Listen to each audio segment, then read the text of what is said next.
తల్లిదండ్రులు చాలామంది ఈ రోజుల్లో బిడ్డలను కంటున్నారు, మంచిదే.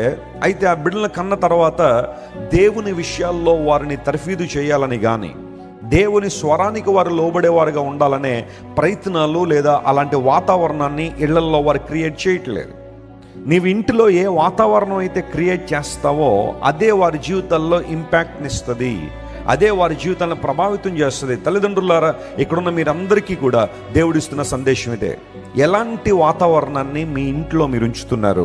ఒక దైవికమైన, ఆధ్యాత్మికమైన, పరిశుద్ధమైన వాతావరణం మీ ఇంట్లో ఉంటే మీ పిల్లలు కూడా అలాంటి పరిస్థితుల్లోనే ఎదుగుతారు.